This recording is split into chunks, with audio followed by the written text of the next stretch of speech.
نحمده ونصلي ونسلم على رسوله النبي الكريم الأمين الحنين الرؤوف الرحيم. أما بعد فأعوذ بالله من الشيطان الرجيم. بسم الله الرحمن الرحيم. ولله الأسماء الحسنى فادعوا بها. صدق اللہ العظیم. معزز ناظرین و سامعین، السلام علیکم ورحمۃ اللہ وبرکاتہ. جیسا کہ آپ جانتے ہیں کہ آج کا ہمارا لیکچر، آج کا ہمارا درس بسم اللہ کی فضیلت پر ہے. چلیے ہم شروع کرتے ہیں.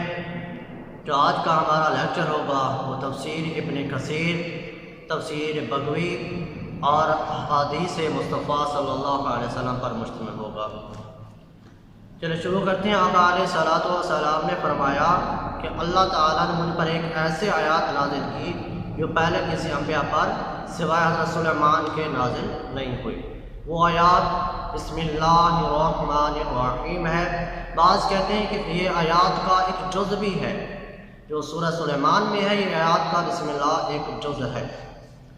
تو آقا علیہ الصلوۃ والسلام نے یہ فرمایا کہ اللہ تعالیٰ نے مجھے پر ایک آیات نازل کی جو پہلے کسی انبیاء پر نازل نہیں ہوئی.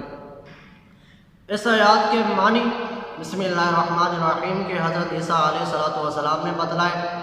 فرمایا کہ با سے مراد باہا یعنی اللہ تعالیٰ کے اس میں بلندی ہے، اور سین سے مراد ثنا یعنی اللہ تعالیٰ کی اس میں روشنی اور نور ہے.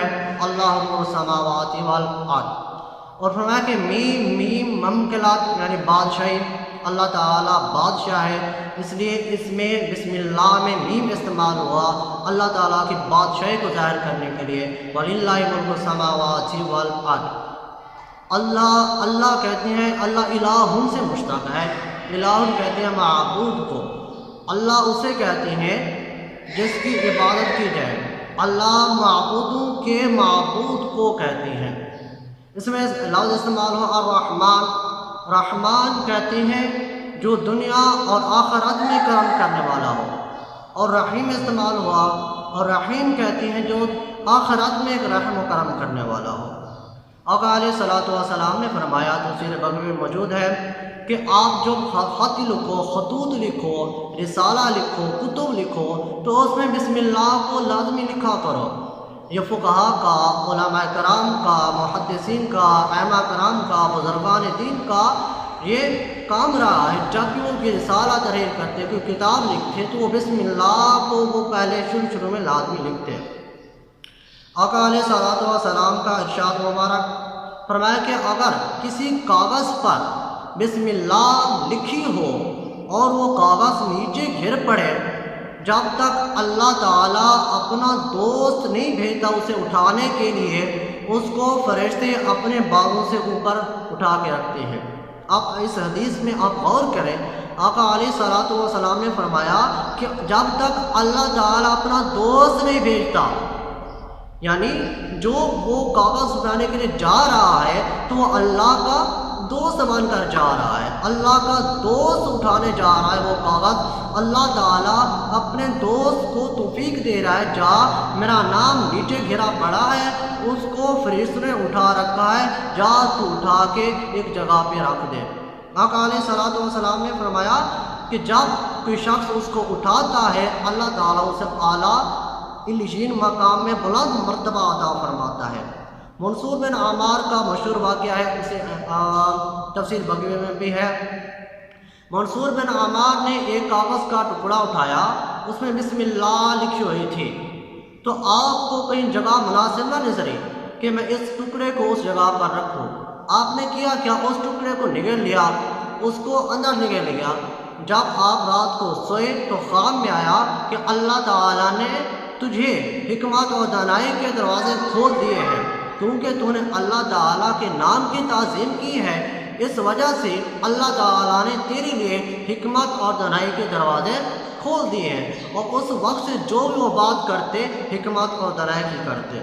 اسی طرح حضرت بشر بن حارث حافظ رحمۃ اللہ علیہ کی توبہ بھی اسی طرح ہوئی کہ آپ نے بھی ایک کاغذ کا ٹکڑا اٹھایا اس پر بسم اللہ لکھی ہوئی تھی، تو آپ نے اس کو معطر کیا، ایک درہم کا عطر لیا اور عطر اس کو لگا دیا۔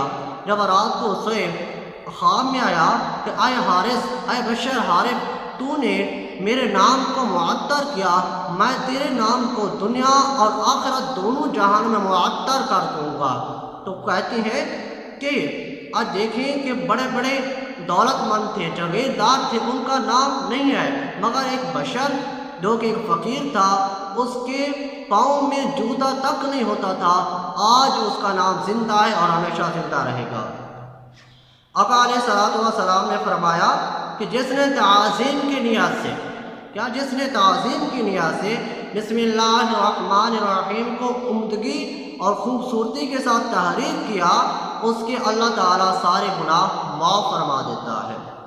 فرمایا تفسیر بغوی میں امام بغوی کہتے ہیں کہ جو آدمی گھر میں داخل ہوتا ہے، گھر میں داخل ہوتے وقت اگر وہ بسم اللہ نہیں پڑھتا اور جب وہ کھانا شروع کرتا ہے اس وقت بھی بسم اللہ نہیں پڑھتا، تو رات کو شیطان کہتا ہے اپنے چیلوں سے کہ کیا تمہیں رات گزارنے کے لیے گھر مل گیا؟ کیا تمہیں کھانا کھانے کے لیے کھانا مل گیا؟ تو معلوم ہوا جو گھر میں داخل ہوتے وقت، داخل ہونے کے بعد بسم اللہ نہ پڑھے اور کھانا کھاتے وقت بسم اللہ نہ پڑھے، اس کا گھر شیطان کا گھر بن جاتا ہے اور اس کے کھانے میں شیطان شریک ہو جاتا ہے۔ اسی طرح صحابہ نے عرض کیا، یہ حدیث ابو داؤد میں موجود ہے اور حدیث نمبر ہے 3764۔ صحابہ نے کہا ان صحابہ نبی صلی اللہ علیہ وسلم قالوا یا رسول اللہ انا ناکل فلا ولا نشبع، یا رسول اللہ ہم کھانا کھاتے ہیں، پیٹ بھر کے کھاتے ہیں، مگر ہمارا پیٹ نہیں بھرتا۔ آقا علیہ الصلوۃ والسلام نے فرمایا فلعلکم تفتقرون، کیا تم ایسے تو کھانا نہیں کھاتے کہ تم الگ الگ بیٹھ کے کھاتے ہو؟ فلعلکم تفترقون، قالوا نعم، صحابہ نے کہا جی یا رسول اللہ ہم الگ الگ بیٹھ کے کھاتے ہیں۔ آقا علیہ الصلوۃ والسلام نے فرمایا قال فاجتمعوا علی طعامکم واذکروا اسم اللہ علیہ یبارک لکم فیہ، کہ فرمایا کہ تم مل کر کھانا کھایا کرو، ایک ٹیبل پہ ایک دسترخوان میں کھانا کھایا کرو، اس میں برکت ہوگی، اور جب کھانا کھاؤ تو اس وقت بسم اللہ لازمی پڑھ لیا کرو، اس لیے کہ شیطان سے وہ کھانا پاک ہو جاتا ہے، اس کھانے میں شیطان شامل نہیں ہو سکتا۔ یاد رہے کہ بسم اللہ کے 4 کلمات ہیں، بسم اللہ الرحمن الرحیم۔ تو اسی طرح گناہ بھی 4 قسم کے ہوتے ہیں۔ دیکھیں اللہ تعالیٰ اپنے بندوں کو بخشنے کے مواقع دے رہا ہے، فرمایا کہ بسم اللہ کے 4 کلمات ہیں، بسم اللہ الرحمن الرحیم، اور فرمایا کہ گناہ بھی 4 قسم کے ہوتے ہیں۔ کون کون سے؟ رات کے گناہ، دن کے گناہ، پوشیدہ گناہ اور ظاہری گناہ۔ فرمایا جو مومن بندہ اخلاص کے ساتھ اور محبت کے ساتھ بسم اللہ کو پڑھتا ہے اس کے 4 قسم کے گناہ معاف ہو جاتی ہیں۔ یہ بات بھی تفسیر بغوی میں ہے۔ اور آقا علیہ الصلوۃ والسلام نے فرمایا کل امر ذی بال لم یبدأ فیہ بسم اللہ فہو ابتر، کل امر ذی بال لم یبدأ فیہ بسم اللہ فہو ابتر۔ اب دیکھیں آقا علیہ الصلوۃ والسلام نے فرمایا جس کام کی ابتدا بسم اللہ سے نہ کی جائے، ہر کام کی ابتدا بسم اللہ سے نہ کی جائے وہ کام بھی برکت ہوتا ہے۔ آقا علیہ الصلوۃ والسلام نے کہ اسپیسیفک کام نہیں بتایا کہ اس کام میں آپ بسم اللہ پڑھیں اور اس میں نہ پڑھیں، نہیں، بلکہ فرمایا جس کام میں، ہر کام میں آپ بسم اللہ پڑھیں، جہاں بھی آپ ہیں بسم اللہ پڑھیں، حتیٰ کہ آپ واش روم میں جا رہے ہیں تو اب ترمذی شریف کی حدیث ہے، حدیث نمبر 606، آقا علیہ الصلوۃ والسلام نے فرمایا کہ شیطان اور انسان کا جو شرمگاہ ہے اس کے درمیان جو پردہ ہے وہ بسم اللہ الرحمن الرحیم ہے۔ اگر آپ واش روم جا رہی ہیں تو بسم اللہ پڑھتے ہیں، آپ کی شرمگاہ کو شیطان بھی نہیں دیکھ سکتا۔ حدیث میں آتا ہے کہ آقا علیہ الصلوۃ والسلام نے بسم اللہ کے معنی کو غور سے پڑھنے کے لیے، غور کرنے کے لیے 20 دفعہ بسم اللہ کو دہرایا۔ اس طرح تفسیر ابن کثیر میں ہے، حضرت جابر رضی اللہ تعالیٰ عنہ فرماتی ہیں کہ جب یہ آیات بسم اللہ الرحمن الرحیم نازل ہوئی نا اللہ تعالیٰ کی یہ آیات نازل ہوئی تو بادل مشرق کی طرف پھٹ گئے، سمندر کا پانی ٹھہر گیا، ہوائیں ساکن رہ گئی، جانوروں نے کان لگائے اور شیاطین پر آسمانوں سے شعلے برسے۔ اللہ رب العزت نے اپنے عزت اور جلال کی قسم کھا کر فرمایا کہ جو شخص میرا نام کسی چیز پر پڑھے گا اس میں ضرور برکت ہوگی۔ حضرت ابن مسعود فرماتے ہیں، یہ بات تفسیر ابن کثیر اور تفسیر بغوی میں موجود ہے۔ حضرت ابن مسعود فرماتے ہیں کہ جہنم کے جو دروغوں سے بچنا چاہتا ہے، جو چاہتا ہے کہ میں جہنم کے دروغوں سے بچ جاؤں، اسے چاہیے کہ وہ بسم اللہ الرحمن الرحیم پڑھے۔ کیوں؟ بسم اللہ الرحمن الرحیم کے 19 حروف ہیں اور جہنم کے دروغے بھی 19 ہیں۔ اللہ تعالیٰ ہر حرف کے بدلے، بسم اللہ کی ہر حرف کے بدلے اللہ تعالیٰ اس کو جہنم کے ہر دروغے سے محفوظ فرمائے گا۔ اس طرح صحیح مسلم میں ہے، آقا علیہ الصلوۃ والسلام نے فرمایا، حدیث نمبر 5269، آقا علیہ الصلوۃ والسلام نے حضرت عمر بن ابو سلمہ سے فرمایا، آقا علیہ الصلوۃ والسلام نے فرمایا کہ جب کھانا کھاؤ، اب کھانے کے بارے میں بتایا جا رہا ہے، کھانا کس طرح کھانا ہے۔ فرمایا کہ جب کھانا کھاؤ تو بسم اللہ کہا کرو تاکہ شیطان سے وہ پاک ہو جائے کھانا۔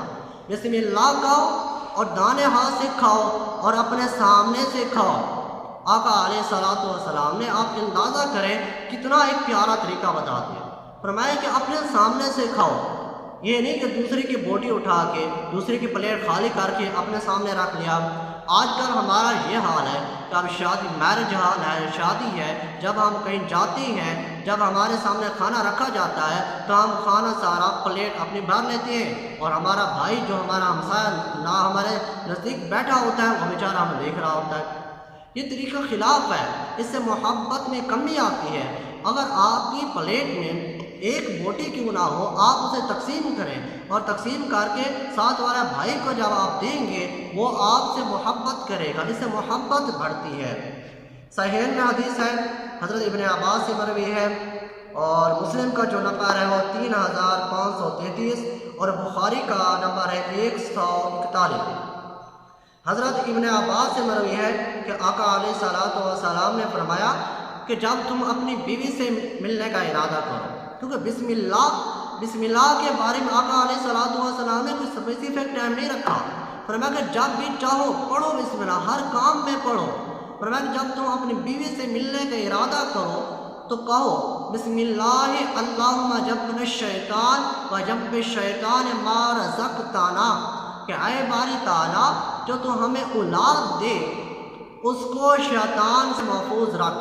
حضرت ابن عباس فرماتے ہیں کہ اگر اس کو اس جماع سے حمل ٹھہر گیا، اس عورت کو حمل ٹھہر گیا اور بچہ پیدا ہوا، فرماتے ہیں کہ اس کو کبھی شیطان نقصان نہیں پہنچا سکے گا۔ اب دیکھیں آقا علیہ الصلوۃ والسلام نے واش روم جاتے وقت بتایا کہ بسم اللہ پڑھیں، جماع کے وقت بھی بتایا کہ بسم اللہ پڑھیں۔ اور تفسیر ابھی حاتم میں ہے، حضرت ابن عباس سے مروی ہے کہ جب جبریل علیہ الصلوۃ والسلام پہلی وحی لے کر آئے تو آقا علیہ الصلوۃ والسلام اس کے پاس آئے تو فرمایا پڑھیے استعذ باللہ السمیع العلیم من الشیطان الرجیم بسم اللہ الرحمن الرحیم۔ اب دیکھیے جب پہلی وحی آپ صلی اللہ علیہ وسلم پر نازل کی جا رہی ہے تو اس وقت بھی جبریل علیہ الصلوۃ والسلام کہتے ہیں کہ آپ بسم اللہ الرحمن الرحیم کا ورد کریں، بسم اللہ کو پڑھیں۔ تو ان احادیث اور تفاسیر سے معلوم ہوتا ہے کہ آقا علیہ الصلوۃ والسلام نے ہر کام میں کہا، کوئی کام اسپیسیفک نہیں رکھا کہ آپ اس میں بسم اللہ پڑھ سکتے ہیں، اس میں نہیں پڑھ سکتے، بلکہ یہ فرما دیا کہ ہر کام میں اگر بسم اللہ نہ پڑھی جائے وہ کام بے برکت ہوتا ہے۔ اور اللہ تعالیٰ نے بھی آپ نے ملاحظہ کیا کہ اپنی عزت اور جلال کی قسم کھا کر فرمایا کہ جس کام میں میرا نام نہ لیا جائے، بسم اللہ نہ پڑھی جائے، وہ کام بھی بے برکت ہوتا ہے۔ تو اس لیے ہمیں چاہیے کہ ہر کام میں آقا علیہ الصلوۃ والسلام کی سنت پر عمل کرتے ہوئے ہر کام میں ہم بسم اللہ الرحمن الرحیم پڑھیں تاکہ اس کام میں اللہ تعالیٰ کا نور ہو، اللہ تعالیٰ کی برکت ہو، اللہ تعالیٰ کی طرف سے رحمت ہو، اللہ تعالیٰ کی طرف سے شفقت ہو، اللہ تعالیٰ کی طرف سے شفاعت ہو، اور وہ ہمارا کام بہتر طریقے سے بن سکے۔ وما علینا الا البلاغ المبین۔ السلام علیکم ورحمۃ اللہ وبرکاتہ۔